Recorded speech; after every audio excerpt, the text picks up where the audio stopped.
Okay, continuing on with our parabolas, our learning target today, I don't see it. Let's see if it shows up here. Okay, students will, oh boy, we got some cows in the way. No, we got another cow in the way.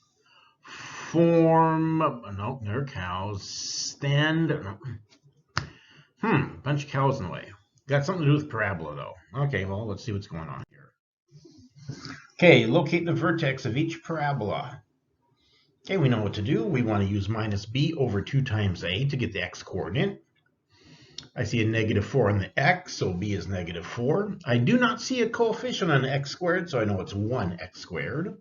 Of course, negative times negative comes out positive, and we end up with a value of 2. If I want the y coordinate, I've got to take that 2, plug it into the original equation, and if I do that very carefully, I come up with 3. So my vertex is 2, 3.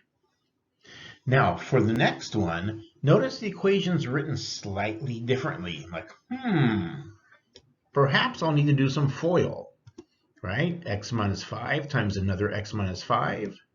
I can do first, outer, inner, last. And then I can combine like terms. And now I can say, okay, I need to do minus b over 2 times a.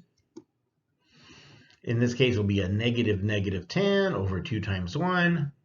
That comes out as a 5. Take the value 5, plug it into the original equation. So instead of x minus 5 squared, I got to do 5 minus 5 squared.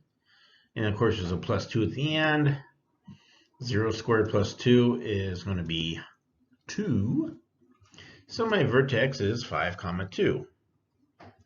Well, you look at that. Look at the original equation and look at the vertex. I saw x minus 5 inside the parentheses, and the vertex has a positive 5. I saw a positive 2 outside the parentheses, and the y coordinate is positive 2. I can actually see the vertex the way that equation was written.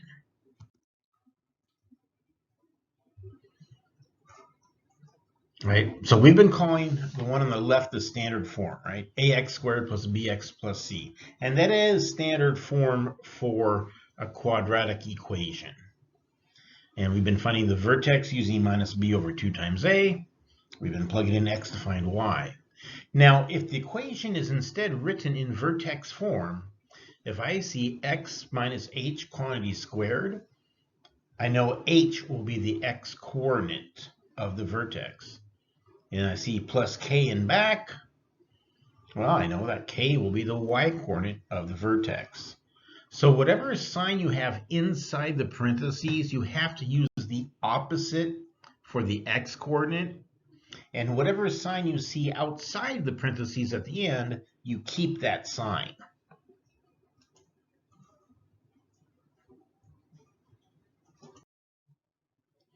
Okay, so let's get these cows out of the way and actually see the learning target. We want to be able to convert between vertex form and standard form of the parabola. Today we're actually going to go in one direction. Today we're going to start with vertex form and go for standard form. So let's do a couple of examples. All right, so if the equation starts by looking like this, I know that I have to actually do some FOIL. Right, so first, that's going to be x times x, which is x squared. Outer, x times 7, that's 7x. Inner, 7 times x is 7x. Last, 7 times 7 is going to be 49.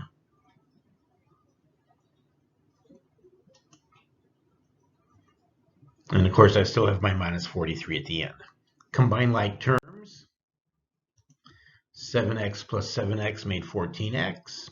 49 subtract 43 made 6. And now it's in standard form. Let's try another one. Again, I'll need to do FOIL. So I'll need to do x times x times -3, -3 times x, -3 times -3. Don't forget the plus 12. Combine like terms, and there we have it. It's in standard form. Again, you can rewatch the video if you so desire, or if you go on to Schoology, you'll see that I actually have a PDF of the examples if you want to see the examples without rewinding the video. And now it's time to practice. Practice makes perfect.